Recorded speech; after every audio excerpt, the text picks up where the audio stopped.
situations of hopelessness and helplessness. The government gives them the drugs, builds bigger prisons, passes a 3-strike law, and then wants us to sing God Bless America. No, no, no. Not God Bless America. God damn America. That's in the Bible for killing innocent people. God damn America for treating us citizens less than human. Before we start, get it all out. Podcasting. It begins.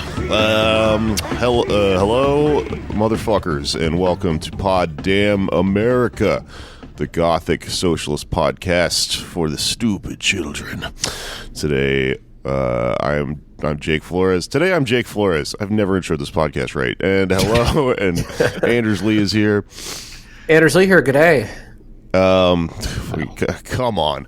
I have. Can't do that to I'm our sorry. damn guests. That's the etiquette, right? I think that's called being polite. Oh, I guess. I feel like I've been accepted into your Thank culture. you, You've Ben. been accepted into mine. Yeah. Anders removed his top hat just to start this podcast. You can't, when you do podcasts with people, you can't do bits about their country. They've heard it all. It's like making fun of somebody's name. All right. And I'm Alex Patek. There you go. And special guest, why don't you say his name? Because I wasn't listening when you asked me how to pronounce it. And we have a very special guest from the Bunta Vista podcast, all the way from down under in Australia. Please welcome Ben McClay, everybody. Ben McClay. And that and his name rhymes with G'day. That's perfect. God damn G'day, it. Ben McClay. You're going to get us killed. Anders, you're being the worst kind of racist right now. I think most importantly, it rhymes with gay, which is what I was told the most when I was a kid. I think that's the crucial one. Yeah. Is that how gay men cruise in Australia? Do they go, I'm They gay. just have a name that, yeah, that's it. Good day, I'm gay. All right. No more. I have nothing to add to whatever this conversation No is. more good day jokes. Thank you for joining us from the other thank you for Another continent. was gonna say, the make it word- as from the other side of flat Earth, or are we disproving flat Earth? How does this I work? think flat Earth wise, we're not too far away. We're crazy far away from South America, but relatively close to North America. By flat Earth indeed- rules. You're right underneath. Yeah, we're right next to each other. You can poke a hole through the Earth, and then we can talk to each other. Yeah. Like in the beginning of Event Horizon. Remember that? Okay. Anyways, Huh. Alex, you want to take this away? I have no idea what we're talking about today. Sure. Okay. So we wanted to have Ben on because you may not know this, living in the United States Snakes of America with Nice. 3Ks. But Australia has been undergoing a doozy of a bushfire season to an extent that even I, in my stupid podcasting towers, have caught wind of it. And it's something that I think we should be talking about a bit more. Ben talked about it a lot on Bunta Vista a few weeks ago, and I caught wind of that. Do you want? How would you describe the current situation in Australia, Ben?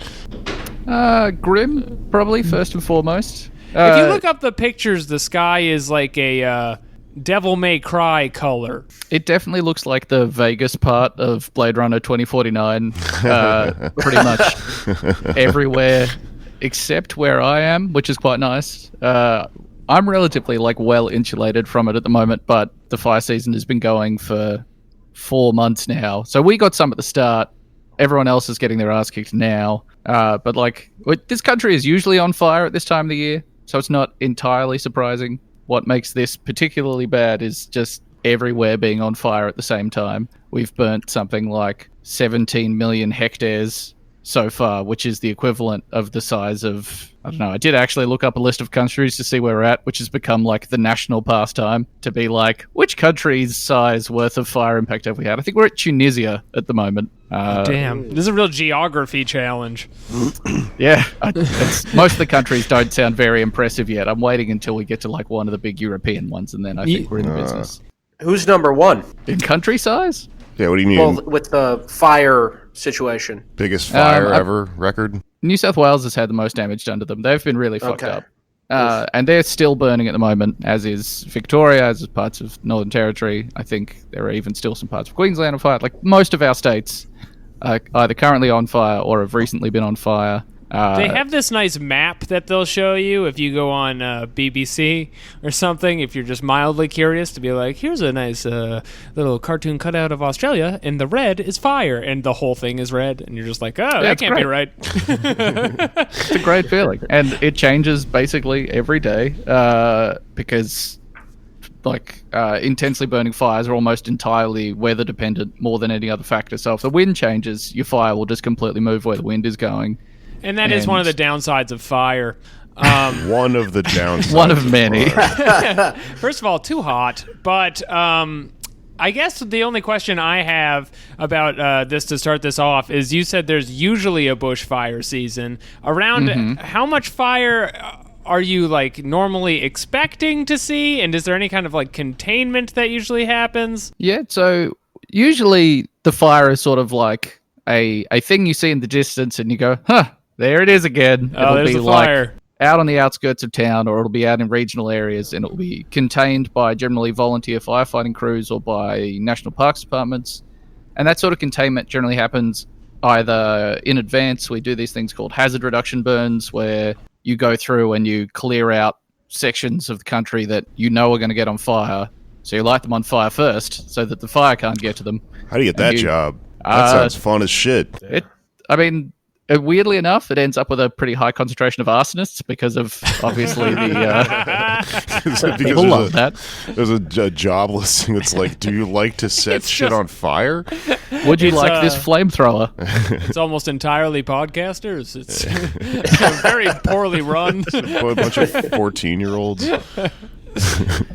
But yeah, so the difference between that usual sort of seeing it off in the distance and being like, that's not going to come towards my house, is that these ones have been burning for such an extraordinarily long time and just going through population centers and fucking shit up, because the country, last year we had our hottest year on record, the hottest year that's ever been recorded for Australia, and also the driest year that has ever been recorded for Australia. So the whole country is basically made of old film stock and tissue paper at this point.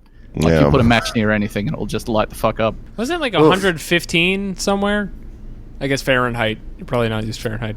Yeah, that's a meaningless number. That sounds big, I'm sure. Yeah. But we had our hottest temperature, the hottest single temperature ever recorded in the country was 49.2, and if whatever that works out to, probably 115. You're probably right. God damn. Too hot. So there is some dispute, as I understand it, between some people who are attributing this climate change is a factor here, and then others are saying, oh no, this is just a unrelated issue. What do you think? What role do you think carbon and the broader climate change scenario is playing? Will you deny climate change on our podcast? Well, but there are, yes or no? There's a tendency to attribute every bad thing that happens to climate change, and I mean, it seems like clearly that's a factor here, but the real cause behind it is a little more complex. Is that fair? I heard through the grapevine that the conservative take down there, one of the fake newsy types of takes, is that, oh no, it's just there's a lot of arsonists this year, but it's not the ones we pay, the other ones. Particularly hot, right? And particularly dry. So this is it would be weird to argue that it's not climate change, right? Well, there's three different takes on this. The most prominent one is the arson take, which has been picked up by fucking Americans as well. You'll see a bunch of MAGA accounts under every Australian news article about the effect of climate change on the fire, being actually it's a wave of super arsonists. Maybe look into the cause of the fire. Super predators, but with flaming balls with fire. Things. Yeah, they've got a match in each hand, doubling their efficiency. That's so good, because conservatives are really good at coming up with caricatures of the boogeyman. The MS-13 guys coming for you or whatever. But the arsonist, that's a fun new one. Antifa is throwing milkshakes that have fire in them. Yeah. Well, no, it's Australia's local milk people, as Trump calls them, who are starting these fires. Is that what he called them? I do remember that. Oh, yeah. Yeah, that's what he seems like a million years ago, but it was only 6 months ago. Right. But yeah, so the whole thing is that basically one of our biggest and theoretically most respected newspapers came out and was there's been 183 people arrested with arson so far this fire season, which was a number that turned out to be completely made up. But it's kind of irrelevant. Basically for the last 20 or 30 years that we've been trying to get stats on this, the research has shown that about 87% of fires are man-made, like all the time. 40% of those are arson. The other 47% are people that are like, I was drunk and I started a fire in my backyard, or like whatever. And that has kind of always been the case. Smokey These the fires Bear shit. Yeah, absolutely. See, maybe if we'd had Smokey the Bear, we wouldn't be in the position we're in now. I'm sorry, do you not have Smokey the Bear? Got you. No, we don't. We have not even some like cheap rip-off like Wait, Hazy, You don't the even have koala. Smoko the Bear? Wait, a Smoko the Bear. Great. Wait, there's a fucking Mitch Hedberg joke where he goes somewhere and he goes to some other country and they're like, we don't have Smokey. I think it's like England or something. He goes, we don't have Smokey the Bear here. We have Smacky the Frog. Do you remember Oh, this? yeah, no, I do remember that. Yeah. Fuck, where He was tried it? to warn us about this very moment. Smacky the Frog. Once again, thank There you, is- Mitch Hedberg. The reason I guess this is occurring to me as something funny is like they assign different officers in the animal kingdom to different countries. Right. You should. There's a council. Whoever the fuck is supposed to be working down there is asleep on the job. Right. know? Probably Yeah. a freaking koala, R.I.P. all koalas. It's a, Yeah, they're By pretty the much all gone, it's which just is cool. It's a Yeah, they koala really. that's We did a on number fire. on those. Well, that's the shocking thing about this, and I guess it just speaks to just how much people care about, quote, the environment or animals in general in public. But the general number that they're estimating of wildlife lost in these bushfires is a billion, over a billion with a B. Yeah, and that's just in one state. That's just in the state of New South Wales. They reckon that's over 1 billion. New South Like- Wales is like I'd say less than an eighth of the country's area. And is it's cool. beyond That's the tight. human mind of comprehension. If you told me like 2,000, I would picture 25 animals. That's where my brain like tops out. I'm like, yeah, that's a pretty big number. Man, I And, hope they were yeah, like over a just fucking billion. ants. Well, that doesn't include insects. That count is just birds, Oh reptiles, and my mammals. fucking god! Like I haven't been able to think of anything else. And your whole country is also a climate change denier government. Is that right? Do you think that's Yeah. accurate? Yeah, although they're doing that sort of slow pivot now. Like, so the whole narrative so far has been, well, these don't have anything to do with climate change. So this is for the Prime Minister, right? There's like, you can sort of plot 3 points on the chart where he's gone like, no, this is ridiculous. It's a ridiculous suggestion. How dare you at this time, blah, blah, blah, blah. And then after like every part of the country turned to fucking ash, he was like, you know what? Climate change has definitely had an impact on this, and I've always said that. And then he's come out in the last couple of days and just been like, but we're not changing any of our emissions targets because that's absolutely useless. We're changing to a resilience strategy, which I assume means building like Judge Dredd style mega cities, Yeah. pulling everyone out of the country and just putting them into those. If the ground is So is- steel, it can't catch on fire. Yeah, a city in a bubble that's Absolutely. surrounded by fire. That's cool future dystopia Yeah. shit.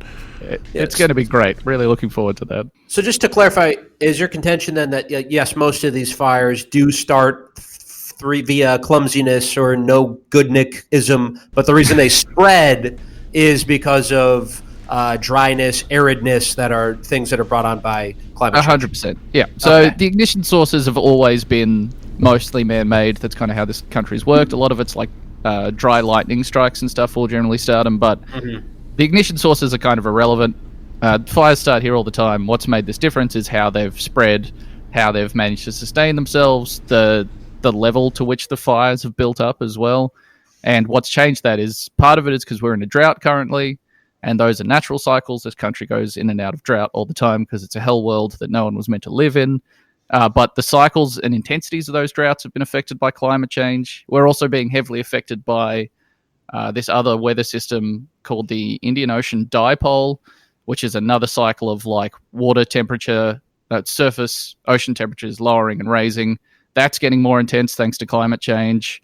All of these conditions are partially part of a natural cycle, but it's one where if you chart it over the last 100 years, it's getting dramatically worse. There was this guy, he's like the one guy that ends up getting interviewed for everything to do with climate change in Australia. He's a climatologist called Dr. David Bowman, his name is, who's talking about how like all of the modeling you can do to look at what's happening to Australia is perfectly consistent with what they've measured, which is like a 1 to 1.5 degrees Celsius rise in our climate over the last 100 years. and that has fucked us up. Like, that has just completely fucked this country, and that is like, it's like a degree. You're like, oh, that's not so bad.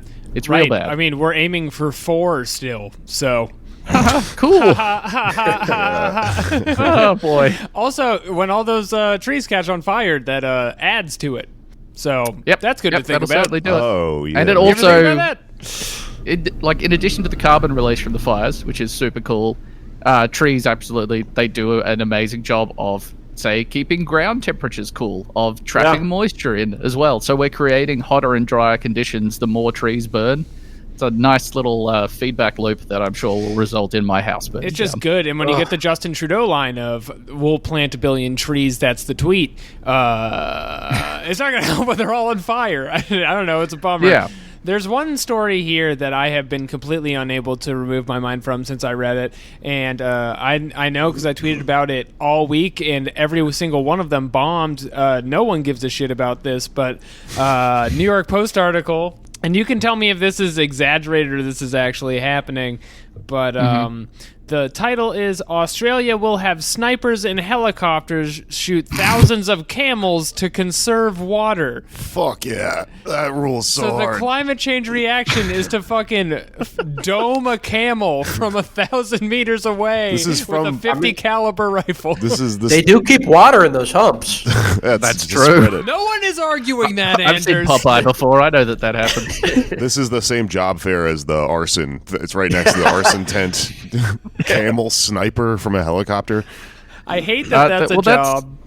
That's definitely a real practice. Like, I've got friends that have worked in the parks department or still works in the parks department, and then their like animal control jobs have been like, yeah, they just gave me a really big gun. And that's just like sitting there fucking murking crocodiles, taking out kangaroos, dingoes. God. Just found the most majestic creature I could and blew its torso to pieces. Wait, well, hang on. Explain to me. It's like I'm dumb. Why are they killing them? Like, Glad you asked. Okay, so I got the We hate 'em. article up Just- here. is the whole problem that all the animals are dying? So the camels supposedly consume up to 30 gallons of water at a time. And they are camels, so it stores in the hump, and then they can just suck on it for a while and do some camel shit. But instead of taking any kind of proactive response to improve the situation, and despite the fact over 1 billion animals have already died, so it's already going to get rid of a lot of the competition for water, they want to get rid of more of the competition for water, so they're going to kill 4,000 to 5,000 camels Because they're sucking up all the water. with sniper rifles from helicopters. God damn, that's so fucking weird. It's the most this- upsetting thing I've ever heard. There are some animal species that we're not super upset about going. So, like, as you could maybe guess, camels are not native to Australia. I had a feeling. I didn't know a how to shitload feel of them either were way. introduced ages ago, and then they just went absolutely fucking feral. There's like thousands upon thousands of them in the middle of the country, like destroying native grasses, fucking up the ecosystems of other animals. So, like, I mean, sure, I wouldn't personally light a camel on fire. I'd have a bunch of them, you know, if it happened. I wouldn't be Well- super sad about it. Well, it sounds like it I'll, will really just happen if you leave the situation alone. I will quote you on that, first of all. I wouldn't personally light a camel on fire. But What about mongooses? this is reminding me of something Yeah, I easy. read about, which I don't know anything about Australia, so you can tell me if this is total bullshit. But a friend of mine did a podcast, and I listened to it and told me about it. We talked, whatever, about this emu war. The Emu War. The Great Emu War. This is a real thing, yeah. Like they, That was absolutely 100% real. Ben is now removing his hat. so, R.I.P. our fallen heroes, the emus. or they won the war. They did. So that was another If you're situation. Vietnam. That was it was another situation where a foreign animal was introduced to the environment, and like they had to kill them because they spread like crazy. Is that what Well, happened? emus are native to the country. Oh, okay. So emus were not the aggressor in this fight. This is their home, this is their territory. Then a bunch of like British colonial troops brought in like hand crank machine guns to try and just slaughter this giant aggressive population of emus, and the emus were just like, fuck you, man. Just like dancing around, completely untouched by the bullets because of their wiry little bodies. They fucked them up. I think I read that what happened is like maybe something that they eat was introduced, like there were extra rabbits or something, and then that caused the population to grow. Rabbits. Yeah, rabbits fucked this country up. We've introduced a lot of animals that have just absolutely fucked the shit out of this country. Rabbits, deer, feral pigs, feral cats, cane toads, cane beetles. We're just like, hey, this will be nice here. Oh, foxes. Foxes fucked our ecosystem up as well. That was nice. Is anything Everyone in just kept being Australia like- supposed to be there?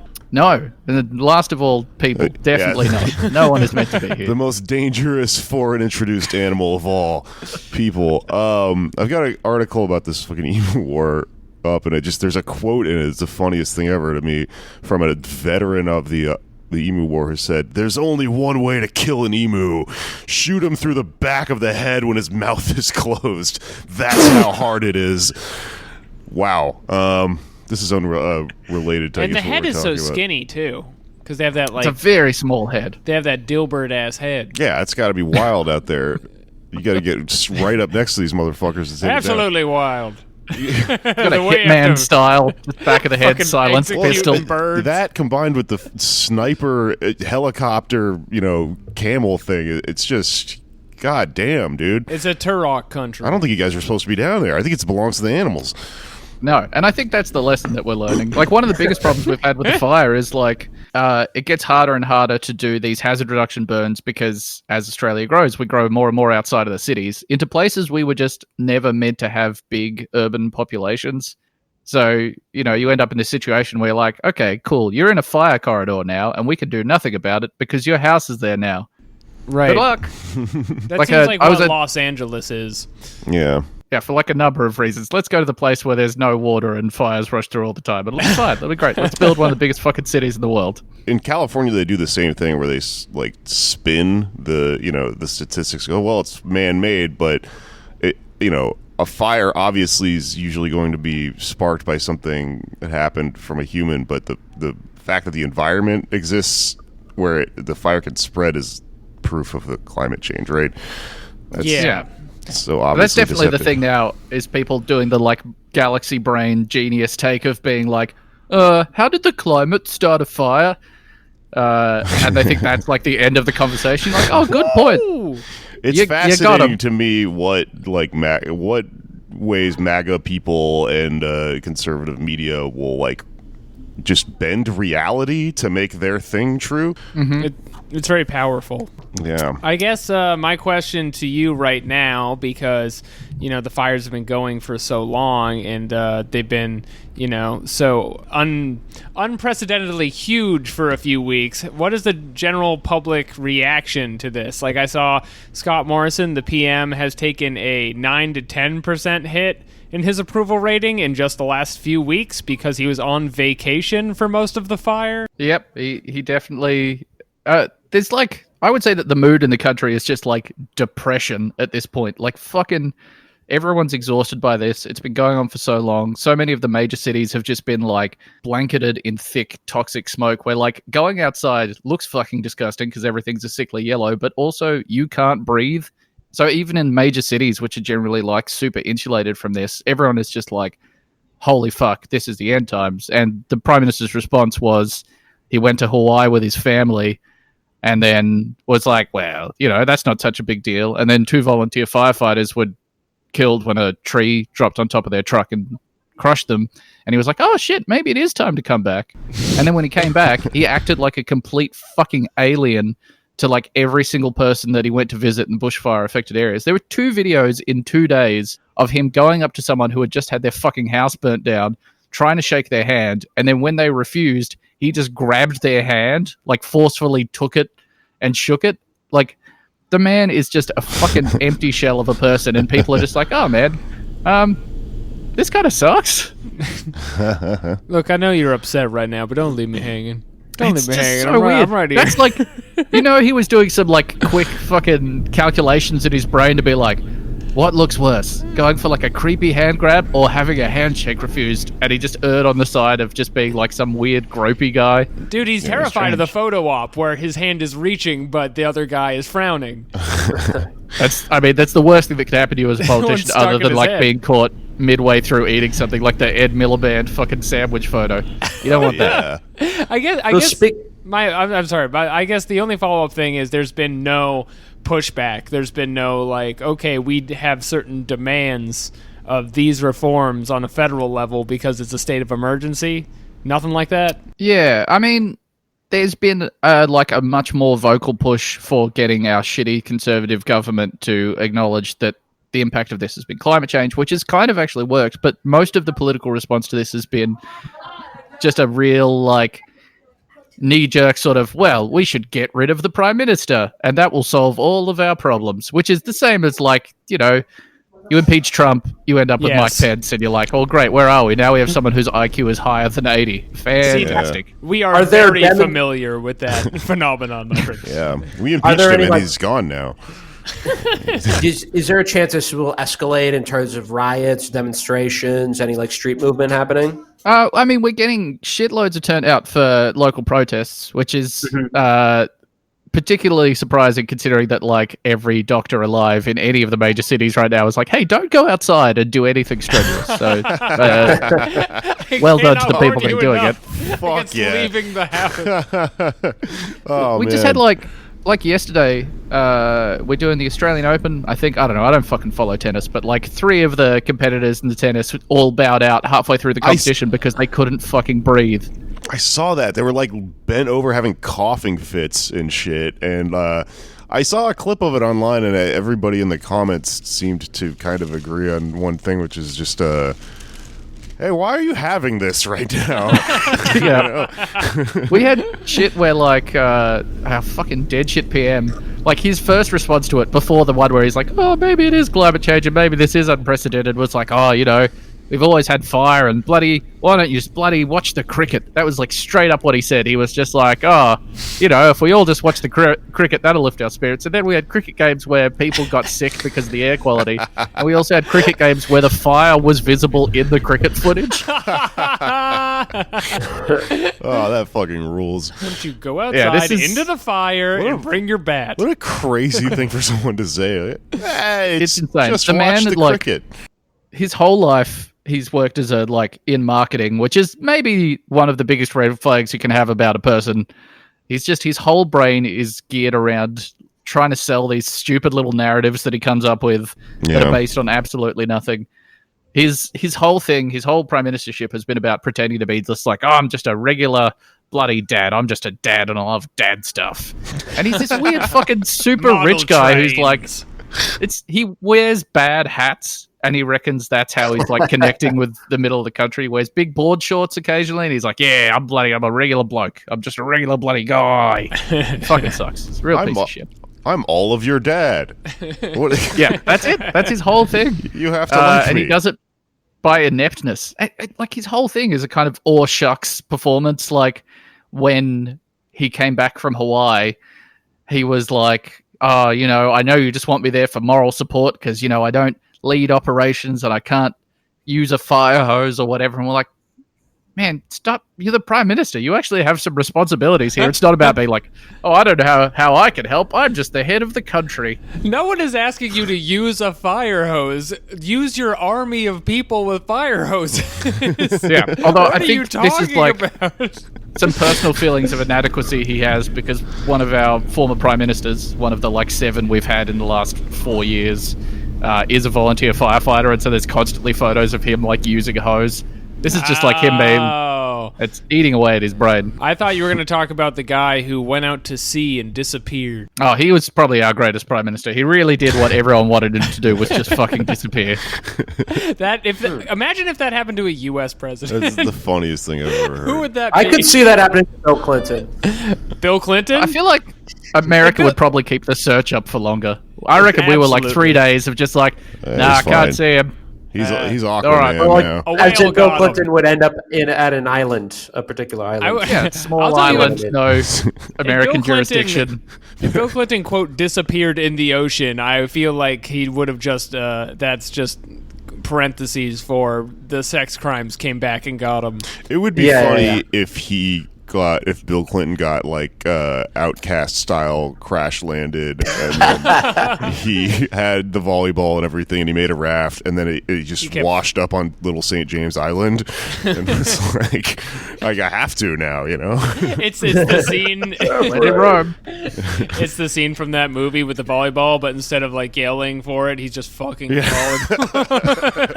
Yeah. It's very insulting to the people of Little St. James if you don't abide by their customs. He's just living in the temple now that there's no one there or whatever. One popular angle of outrage on the response to the fires is the general reaction from the global elite and billionaire class and the amount they have not helped to save any of the millions of acres that have lost. This article on Business Insider claiming 25 million hectares. That's a lot of hectares. That's a lot. That's a heck of a That's lot. heaps of hectares. Again, I'm just picturing like 12 large Sorry, fields in my mind. But God damn it. Liam Hemsworth and Nicole Kidman pledged a few $100,000, which is like something, but notoriously, they have a list on this article of every billionaire in Australia who donated, and some of them, you know, gave a few $1 million or whatever. But my favorite one is they have a donation from Jeff Bezos for $690,000, and someone ran the math on that, and that is the amount of money that he makes in 5 minutes. What a dick. Cool. He makes- I love that he was out donated by Metallica. Nothing is funnier to me than that. Oh, god damn. He's happy that Australia's on fire because he wants to go down there and eat the iguanas after they're That's true. just going to pick them up off the side of the road. He's waging war. I have a question. Is that a thing? Are you guys going to eat any of the... Is any of the shit edible if there's a billion dead animals? Not really. I mean, most of the animals... We don't really eat koalas, don't really eat kangaroos. Actually, no, we do eat kangaroo. Maybe. We'll see. If things get bad enough down here, I'm sure that'll be like our largest source of food. Aren't they just like charred skeletons by the point where you get to them, though? Like, how are you Oh, gonna eat yeah. it? There was a super depressing quote from like an ecologist talking about counting the koala death toll in New South Wales and being like, the fires are burning so intensely, there are literally no remains, God which damn. is dope. Or they're all in those adorable holes in the ground. It's just like a nuclear bomb style, just a shadow of ash in the shape of a friendly little koala. Yeah, just a koala outlined against a wall. Do you guys know what I'm talking about? That one animal's letting all the other animals into their holes? Oh, that turned out to be bullshit, unfortunately, which was the Damn cutest it. thing in the world, but it was like just fucking egg accounts on Twitter being like, it'd be cute if this was true, and then reporters being like, well, it sounds like it's true. But yeah, that was meant to be wombats letting other animals use their burrows, which was mainly based on someone seeing a koala crawl out of a wombat burrow, but there were no wombats in it. Wombats are fucking cute as shit, but terrifying. They do cube-shaped shits, and also they crush animals to death with their ass. What the fuck? Oh, that rules. Wombats. Hostile country. So the coverage there domestically in Australia, is there sort of a consensus about this? Or I mean, I just saw recently one of Murdoch's kids is mad at his old man's Oh, the news good Murdoch. corporation. Yeah, The good Murdoch, yeah. Although I think he's a Mayor Pete fan or something. I guess better than the rest still. I had But high he's hopes for this Murdoch. Oh my god. What's the gist there? Is there like fair and balanced, quote unquote, reporting happening about this, or is it a pretty one-sided view in I Australia? mean, for the most part, it's pretty good. Like, just about every outlet is pretty across the fact that this is largely climate change driven. We've got this huge... So Australia's media, like mass media, is almost entirely... Well, it's like over 50% owned by News Corp in some fashion. It's mostly Murdoch Media. And they're like, there's a war for the soul of News Corp in Australia at the moment where like their reporting is like pretty okay. A lot of it is completely shithouse, but like a lot of good economic reporting and stuff comes from them. But their opinion section is just like where all of Australia's craziest racists all have jobs.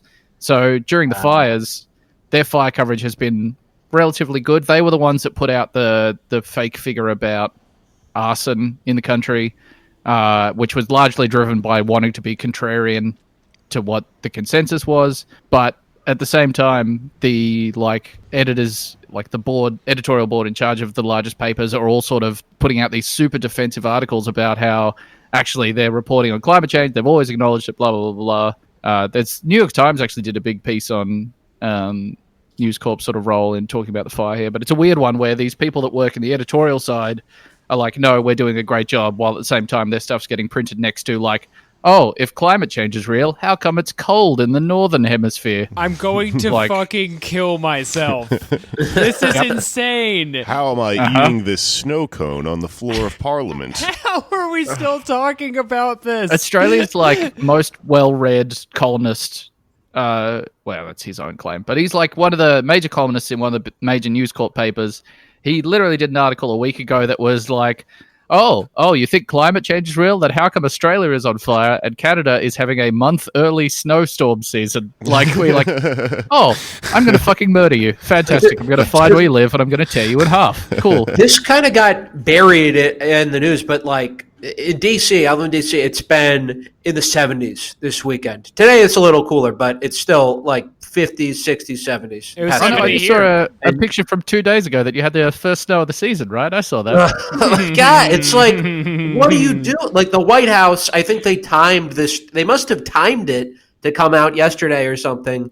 But yeah, they're saying they're just lying blatantly about it snowing. I just assumed that maybe they had some sort of weird HARP weather control device ready to do snow on that day.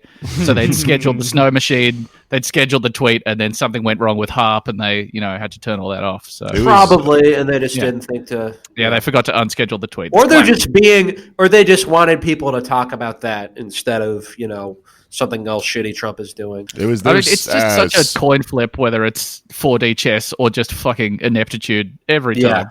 When the president gaslights the country, that adds to our carbon emissions. Jesus Christ. Folks, I'm finishing my coffee and I'm turning on.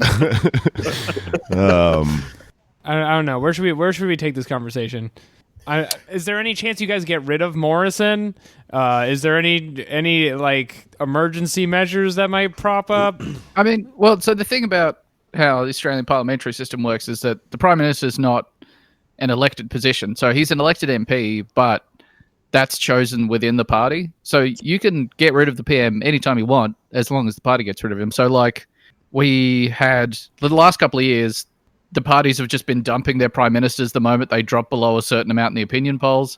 So we had well, you went through 5 in 4 years or something, right? It was a really short amount of time. The Labor Party had one guy, they hated him, they brought in a woman, they hated the woman, they brought that guy back, that guy lost an election.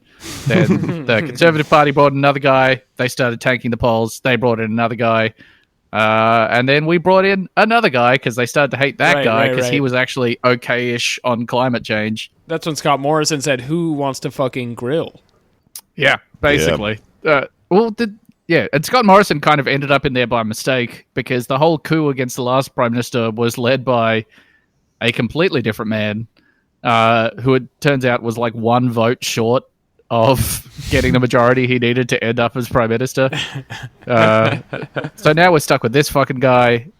And theoretically, which I'm sure they will, that the parties now have sort of hamstrung themselves where they still fundamentally believe that the best thing to do when you're slumping in the polls is to get rid of your prime minister, but also that it's become such a joke now how quickly we go through them that they don't want to be the party that does it first.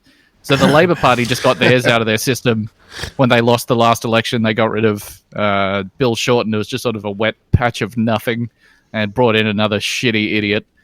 So now these guys, the Conservatives, have got one up their sleeve. So if it gets bad enough, theoretically they could get rid of him. But the guy that would take his place is a fucking psychopath. Just this gormless fucking Voldemort-looking piece of shit who is he's a former cop, which is obviously one of the worst things you can be. Yeah. He's been heading up our insane offshore detention immigration centers, just completely fucking mirthlessly fucking very happy with putting people on these prison islands. There's footage of him from maybe 5 or 6 years ago now where he didn't realize he was being recorded. Or he was just making jokes about one of the Pacific Island nations near Australia having water lapping at their door because of rising sea levels. And he was just like, that's the funniest thing in the world to me.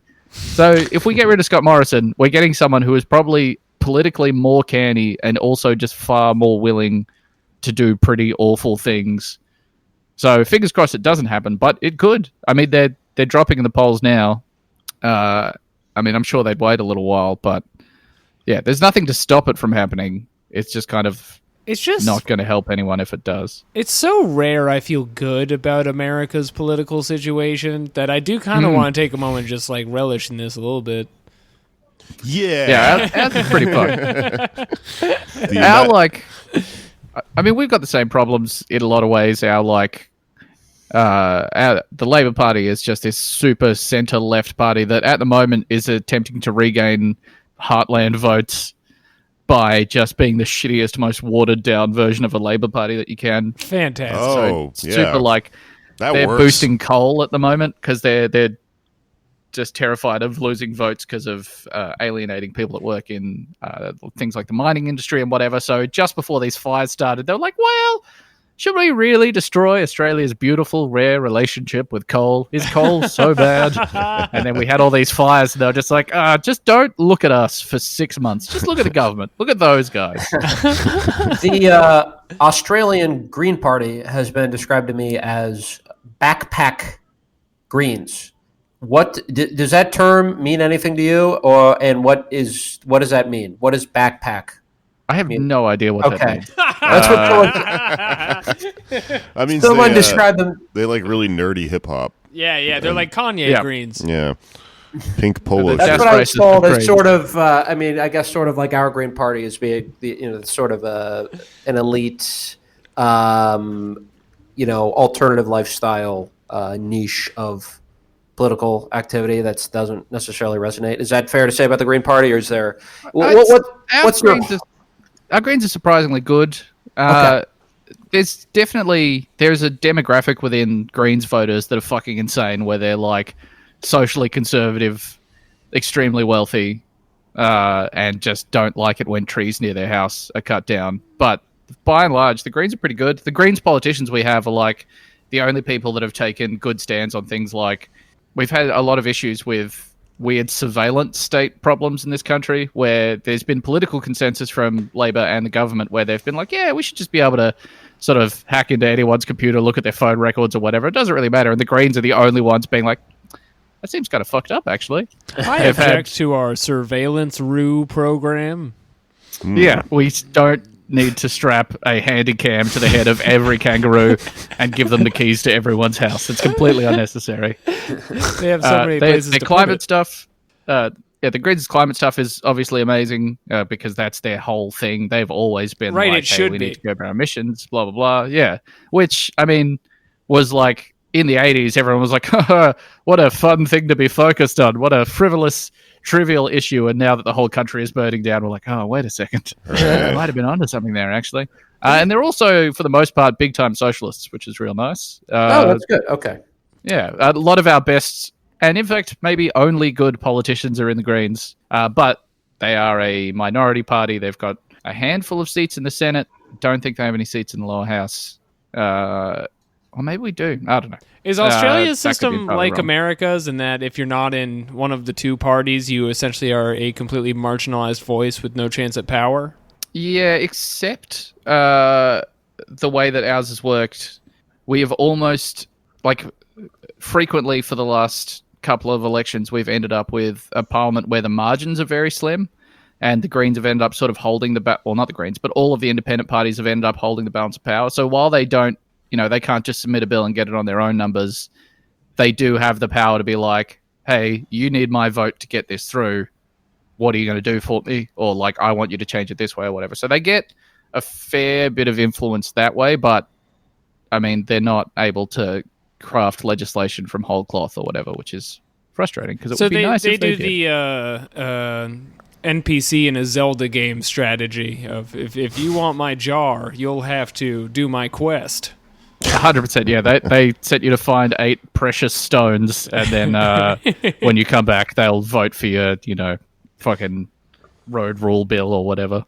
Yeah, it's probably not as fulfilling as it is in Zelda.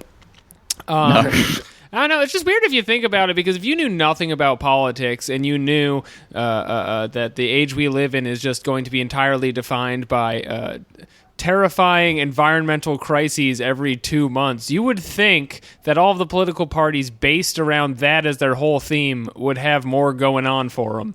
And yet they all seem like they're collectively eating shit. Yeah. Yep.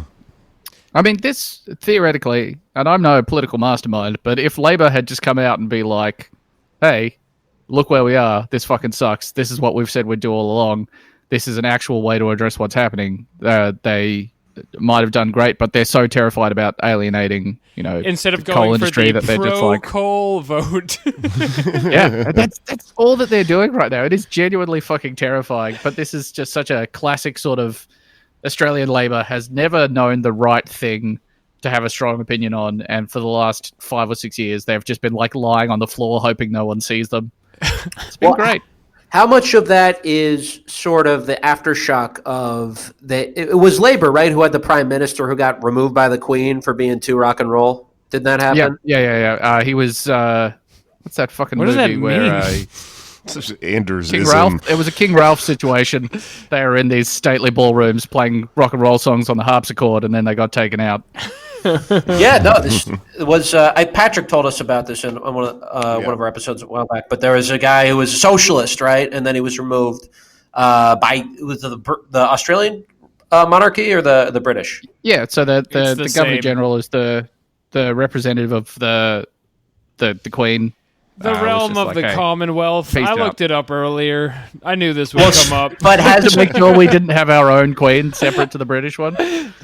But You has wish. that sort of prevented Labor from? Has that made them sort of a bit too cautious? I don't know if that's had too much of an impact on them now. I mean, Yeah. it was long enough ago that what's made them cautious is that they're just listening to fucking focus groups more than anything else. And the outcome of every focus group is like 50% believe one thing, 50% believe the other. So now they have no beliefs to try and cater to everyone. Would it help if we ran a new and more radical queen to kind of push things in the right direction in this last-minute effort? Get Meghan Markle. We get Grimes. Yeah, she's pieced out. She's done. I assume that the queen that we've got now is going to live for another 100 years. She's clinging on. But there is like every now and then there pops up a renewed push to make Australia a republic. And every single time it happens, 90% of the voting population is like, but why? What's the benefit? What do we get from this? And the answer is always nothing. We get a different face on the back of our coins. And then, yeah, that's it. That's the whole thing. How about a short queen? Yes. Or yes. or Oh, I love this. Australia niche stands talk. a short queen. yeah. Oh, man.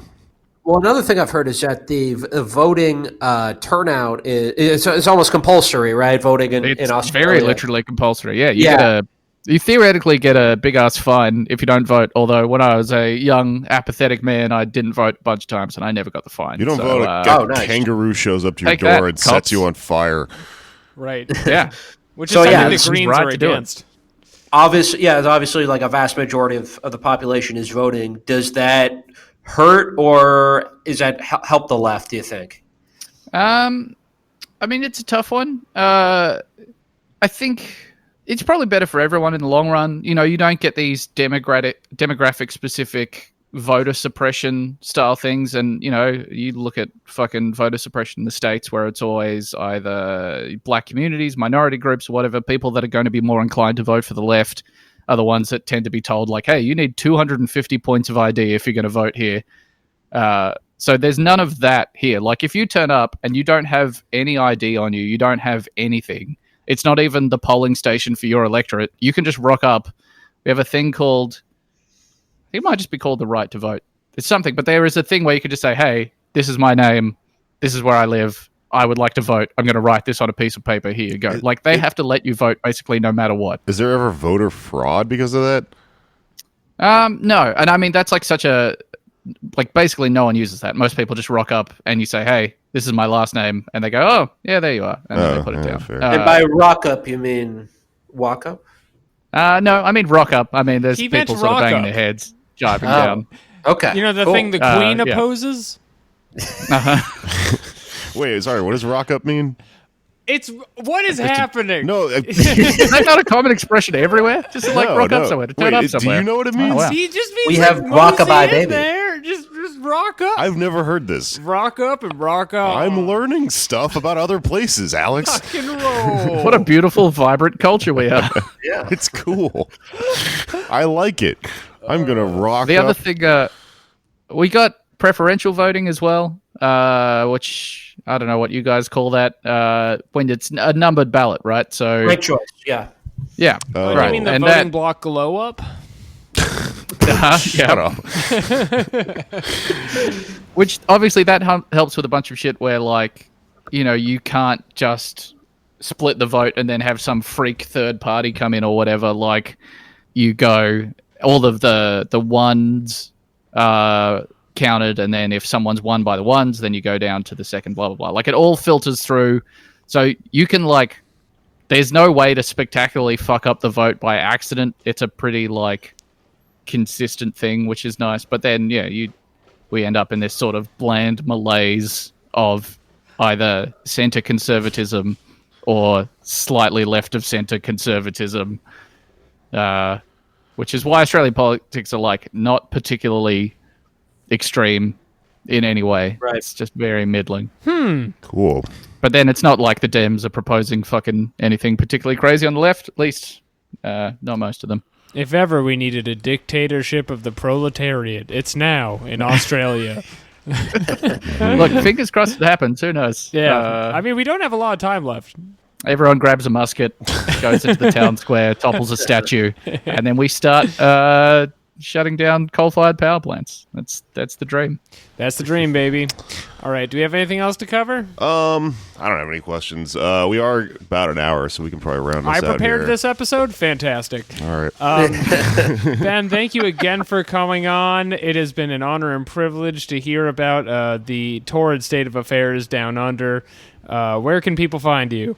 You can listen to the podcast Bunda Vista. That's I'll let you figure out the spelling on that. We talk mostly about Australian politics, but also just dumb shit in the Australian media. You can find me on the internet at Thomas Violence. That's all the places you can find me. You can find me at my house, and if you do that, I will give you a beer. Well done. Wow, well done. Wow, I mean, I like I just have to say that episode you guys did from a basement while most of the country was on fire outside is some of the most surreal and interesting audio content I have ever consumed, and I loved it. So definitely check out their podcast. Fuck yeah. It's just lovely to be surrounded by the vague shadow of death and destruction at all times. It really puts a fucking spring into your step. You guys are literally the painting of the dog he's at his table and everything's on fire and he's like, it's fine. And he says it's Oh, fine. Yeah, that's us. We are the This Is Fine country. from the painting. That is my That beautiful political oil analysis of your I know entire what you country. At the MoMA. This is more like a comic, right? Yeah. I don't know why yeah. I thought it was a painting. It's for sure not a painting. All right. I'm not working today. My brain's not on. All right, Listen, I have been holding back because I think that comedically it's a bad instinct to talk to someone in another country and then you're Scottish, let me do your accent and all this shit. Like it's you've heard. You all gotta the- do it. You've Look. heard all the jokes, but I have been imagining. I've been holding off doing jokes about kangaroos this whole time because it would be too It would- on the nose. It But simply can't be done. But I'm imagining a kangaroo being lit on fire like in Hereditary when you throw the notebook into the fireplace. Right. And then another one standing in front of it and doing the Toni Collette face. Right. That's just been what's happening in my brain the entire episode. And that's been what's happening in It's a real life, strong minus image. a notebook. Yeah. Yeah. The notebook Except both of them is are on fire in this situation. society. This is coming out Thursday. Does anybody have something to plug? At Andersley here on Twitter. I'll be at the Brooklyn Podcast Festival next week in Brooklyn, Union Hall, 8 p.m. for Story Collider, talking about how I was rejected as a sperm donor, unfortunately. And I know this if story. you have a usable voice, if you have a good voice, doesn't have to be a good voice actually. Anyone who can talk, please go to BernieSanders.com and make some calls on the Bernie dialer. They're getting to 5 million this month. I think it's gonna happen and I think Iowa might be won by Bernard. So I think Australians could possibly, don't quote me on this, but Call you someone could in there, potentially. I'm from Texas. My understanding of Americans is that they love to be told what to do by people from other countries. So I think that's a great idea. Yeah. We're totally into it. I mean, we would be, just thrilled to hear from an Australian, I think. So Do it for the laughs alone. yeah. Actually, you know what? If you're Australian, here's what you do. Go on JoeBiden.com. Log on to his dialer. Be the one person doing calls for Joe Biden. And tell all the Joe Biden potential voters about how many local milk people he will let into the country from Australia. Tell them the wrong day and shit. Yeah. Tell them the wrong day. Yeah. These people are old. They don't know. Do crime.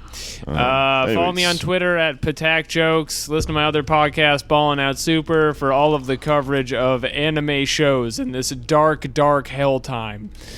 Nice. I'm also going to say go spread the good burn across our country. Yeah, feel the burn. Just nice burn. Just go on fire with democratic socialism until you're a charred koala skull. Make that happen here. My other podcast is called Why You Mad? And I am doing a live variety show with Street Fight in Columbus, Ohio. That should be fucking badass on January 24th. That's coming up here. I think you can still get tickets online. And that's pretty much all I have. Other than that, sign up for our Patreon, support us, and listen to our bonus episodes. And follow us on Twitter. Yep. At Feral Jokes, at Pod Damn America. If you want to hear Anders' happy ending story, you got to subscribe. You got to hear this crazy story Anders told us about bike messaging and all sorts of other things. Sign up for that damn Patreon. All right. Well, that's the episode. Stay safe out there, you dumb, dumb children. It is finished. It's finished.